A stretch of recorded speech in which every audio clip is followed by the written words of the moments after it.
dear UIPM athletes. Welcome to our next episode of our anti-doping podcast. Today with Christian, we're going to talk about contamination of supplements, and we also try to provide some advices in regards of dietary supplements to share our experience. Christian, welcome. Hi, Tomasz.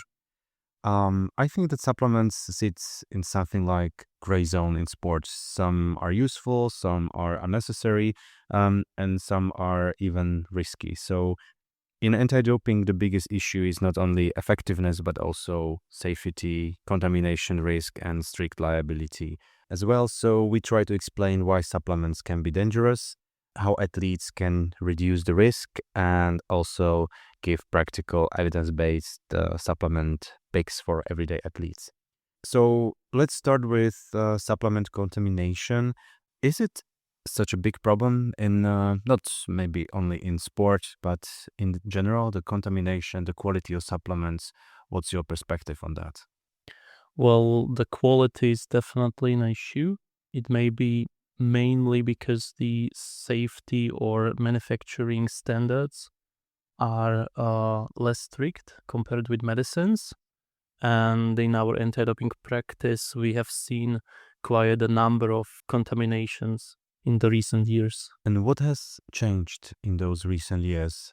I can tell from my experience that probably last 2 or 3 years, we can see more and more cases in regards of supplements or even medication contamination. I'm not really sure what has changed because the analytical sensitivity of the machines that are used during the doping control is there for a number of years. Probably what has changed is the new code that has been established in 2021, and contaminated products were there as a definition, and athletes started to use this as an excuse of adverse analytical finding.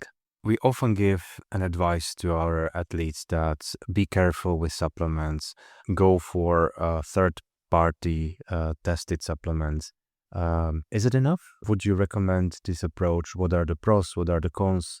So how to deal with that? You know what? It is definitely a good recommendation to pick batch tested products or supplements. However, no supplement is 100% risk free. In fact, we have done our research and we have reached out to test providers all around the globe, and we have picked the 4 main ones. That is NSF from USA, Informed Sport from UK, then a laboratory from Hungary, as well as German laboratory in Cologne, which has very good reputation. And we have asked how many prohibited substances and what prohibited substances are they testing for. And I think it's quite surprising that the answer wasn't the same. And also we've seen so many differences in this laboratory. So to sum up, not all third-party testing systems test the same way. So suddenly we are not just asking a question if we want to use tested supplements, but it's very important to check the status of the laboratory, right? Right. So NSF has the most comprehensive portfolio. They are testing for more than 400 substances from the prohibited list, and they are covering almost all classes from the prohibited list except glucocorticoids. They're not testing for them. Then on the, let's say, second place is Informed Sport from UK. Their portfolio is very comprehensive as well, but they do test a little bit less than the guys from USA. On the third place would be Hungarian University. They are mainly testing for anabolics and stimulants, and they are also testing a few substances from other classes. And on the bottom of the list is Cologne Laboratory, which is testing only for 25 anabolics and 15 stimulants. However, they are testing for known contaminants, and they claim that none of the supplements that has been tested by them has produced an AAF. It's quite interesting that we can see that there is a huge variability in those labs. So it's good to have like testing logo on the product, but it's not something like a magic Mm-hmm. shield. Definitely. Batch tested does not mean that it's tested for Mm-hmm. like everything. And what's quite interesting in supplement contamination cases that I have chosen a few of them, and like all of those cases are connected to Ostarin products or Ostarin contamination Uh-huh. products. And for example, CJ Ujar, he received a 22-month ban. It was proven it was a contamination of supplement. Diago Bras, he received 16 months. Then we have Teen Means, 6 months. Walt Harris, 6 months. So Mm-hmm. those sanctions are very, very different, but the idea is still the same, that athlete has digested a dietary supplement and it was proven that it was contaminated. So Mm-hmm. why we have such huge differences?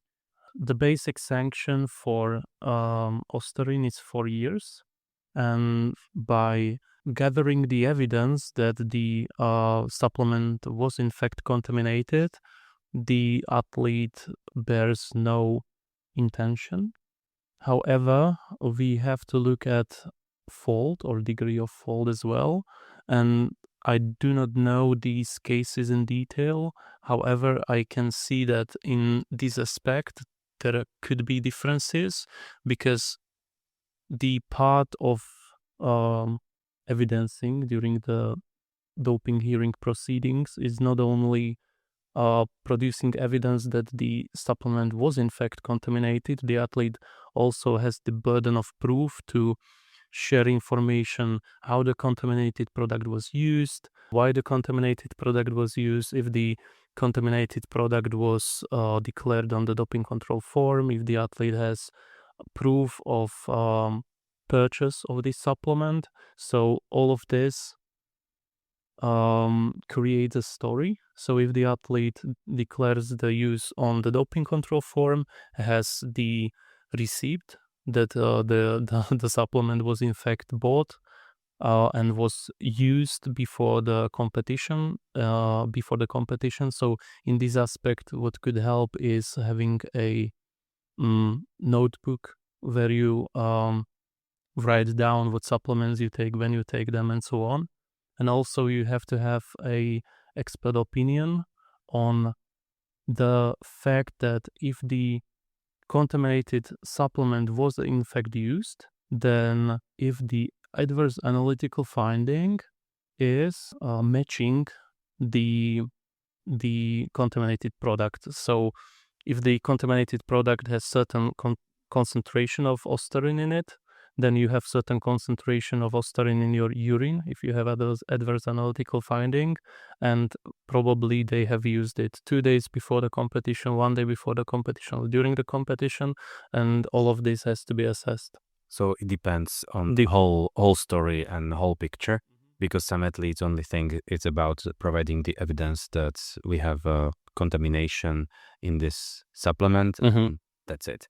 But that's good to have, but that's not everything. that's the basis, I would say, because without it, you just can't go for a contamination case, I would say.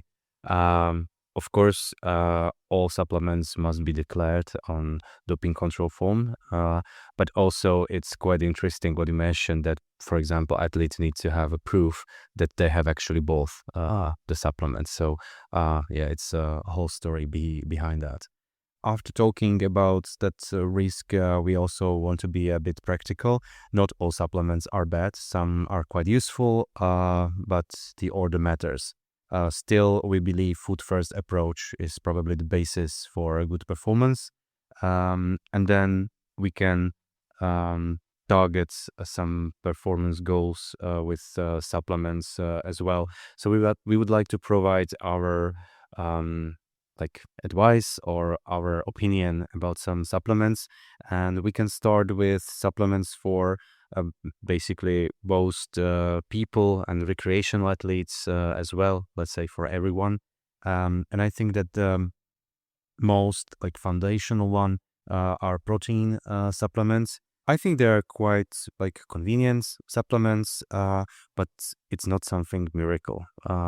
From my perspective, sometimes proteins are even like something magical, which can like build your muscle, improve your strength, and everything. But they're still just something like food, right? Mm-hmm. Definitely. Food first approach when it comes to protein is definitely crucial. And I would save protein powders for the times when it is really convenient. I personally use protein powders, but not every day.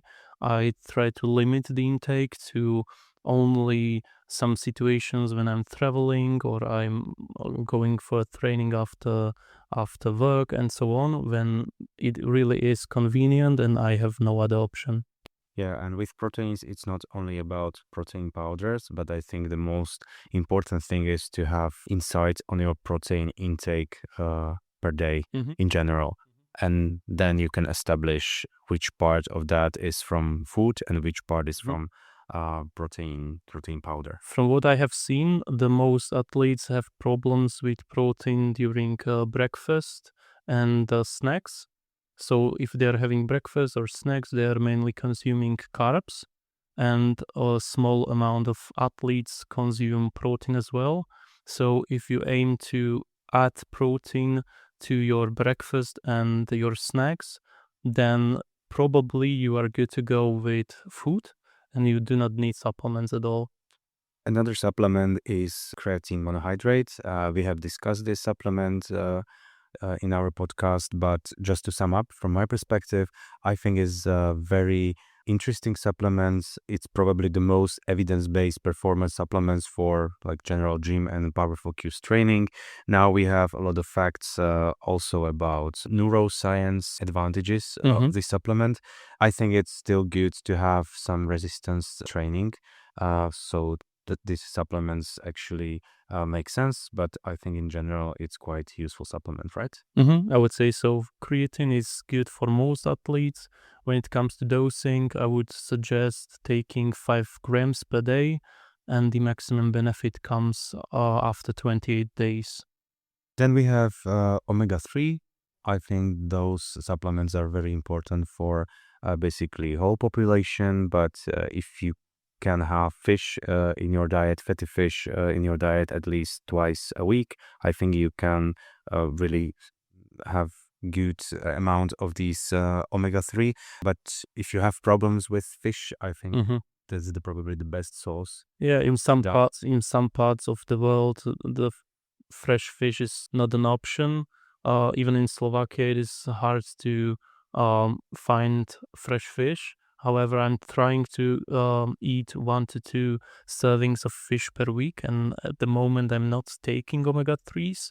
But a year or 2 years ago, before I've made this resolution, have been taking supplements for probably 5 or 6 years. And what about vitamin D? You basically need cholesterol and sun, which is basically all around the world. So is vitamin D very necessary? I would say so. Most people are deficient in vitamin D, and I've read a certain article that was in Aspetar journal, and they've looked at athletes coming from Arabian countries, and we know that in Arabian countries there is a lot of sun, and even these athletes have been deficient in vitamin D. And what it says to us is that probably everyone should take vitamin D at least some amount. So to sum up these part of supplements, I think that for most people, the smartest supplement stack is usually quite boring. You need enough protein, maybe creatine, and then correcting real dietary gaps such as omega-3 intake or vitamin D deficiency. But now we can move forward to like more performance focused supplements, which are maybe not that common, and we can start with beta-alanine. So what we know about beta-alanine, we know it's part of pre-workout pumps, which are quite risky, Mhm. but in some cases, I think beta-alanine can be very beneficial. When you have mentioned pre-workout supplements, what it came to my mind is mislabeling of supplements. We haven't talked about it yet. So mislabeling is that on the label there is prohibited substance under alternative name. So if you are choosing to use a supplement, please consult with someone who is educated in anti-doping, so that he or she can detect these alternative names for you. But moving back to the beta-alanine, the most common mistake that I have seen is that the athletes are using beta-alanine only during the competition or day before the competition. However, in fact, the most efficient protocol is to look at your schedule, look when is your competition period, as well as high intensity training block leading to the competition period. And you should start taking beta-alanine 4 weeks before that high intensity training block. And you should take 2 capsules, slow release capsules with 800 milligrams of beta-alanine. Why capsules are that important? Because beta-alanine can also be a powder. Is it very important to go with capsules? You know what? If you took that amount of beta-alanine in one sitting and it wouldn't be in a capsule that is slow release capsule, you would most probably have adverse effect, and that is paresthesia. That is tingling sensation that can be very bothering, and it can last up to an hour. Some people like it for I don't know what reason, but it definitely is an adverse effect. If I may add to the beta-alanine protocol, so you would take 2 capsules with your big meals as well as the biggest snack 4 weeks before the high intensity training block, and then during the high intensity training block and during the competition period, you would only take 2 capsules per day. So that would be 8 capsules leading to the training block and competition period, and during them you would only take 2 capsules. Do you also need some period when you don't take any? After the competition. And then when you move to another peak of your season, you follow the same protocol Yeah, properly. more or less. Next supplement is sodium bicarbonate, something very, very common you can find in kitchen. Well, sodium bicarbonate is quite hard to do right. You should start with it not even if you are training. So non-training day, you try to use sodium bicarbonate, then during the training, then during the low priority competitions, and only after that during high priority competitions, because sodium bicarbonate can be effective to improve performance, but it has a side effect, and that is gastrointestinal conditions, mainly diarrhea. And you have to establish a good dose that is effective but does not cause you these troubles. And the optimum intake would be 200 milligrams to 400 milligrams, and in this range you have to really find what is good for you, and that is 200 to 400 per kilogram of body weight. So for example, 70 kilos athlete would take around 20 grams of sodium bicarbonate. It should be taken with fluid. The optimum would be 10 milliliters per kilogram of body weight. So again, 70 kilos athlete would take 20 grams of sodium bicarbonate with 700 milliliters of fluid. And to prevent gastrointestinal issues, it should be taken with meal 2 to 3 hours before either training or competition.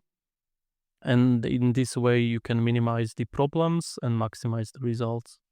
We have already discussed in our food first approach beetroot juice. So just very briefly, what's your opinion about dietary nitrate? Think ahead. Take it 3 days pre-competition, 2 servings, one in the morning and one in the night or in the evening, and take 2 servings on competition day at once, 3 hours before competition. Sometimes hydration is a big thing, and we have glycerol as a tool which can help. So it can be perceived as hyperhydration approach. So in some cases, it can be quite useful. So how to deal with that? if your competition will be in extreme conditions, it will be so hot there that you will lose more than 2% of your body weight. Think ahead and hyperhydrate before this competition with glycerol. And the protocol would be to take it 1.5 to 3 hours before competition. And the amount or the dose would be 1 gram per kilogram of body weight. So again, 70 kilos athlete would take 70 grams of glycerol, and it would be taken with fluid. The optimum is 25 milliliters per kilogram of body weight. So 70 kilos athlete would add 70 grams of glycerol to almost 2 liters of fluid. And what could be done is you add to the fluid sodium to maximize the results of hyperhydration, or you put glycerol into ionic drink, which already has sodium in it. So when you combine ionic drinks with glycerol, you have like extra super hydration something, right? Yes. Last but not least, caffeine. I think when we talk about stimulants, caffeine is very well described. We know a lot about caffeine, but sometimes it's perceived like something historical and everybody drinks coffee and stuff like that. But I think in real sport performance, caffeine can be very helpful, and we know all side effects, we know the dosage. So just sum up caffeine, please. You could take either espresso or double espresso or a tablet containing caffeine 1 hour before competition. And if the competition lasts, 3 hours, you could take sports gel containing caffeine after the first hour as well as after the second hour. I think that in the second part, we summarize not everyday supplements and not for everybody, but maybe useful tools for the right athletes in the right moment, in the right sport or situation. So I think it can really help to improve performance. And to sum up today's episode, we are still huge fans of food first approach, and then we can focus on supplements. Remember that no supplement is completely risk-free. It's true that third-party testing helps, but it's not something magical. And athletes should ask not only is it tested, but tested for what. So in some regards, it can really, really help. And well, in anti-doping, even when contamination is real, responsibility still stays with the athletes, so strict liability applies. So thank you for listening and hope to hear you next time. Bye, guys. Bye, guys.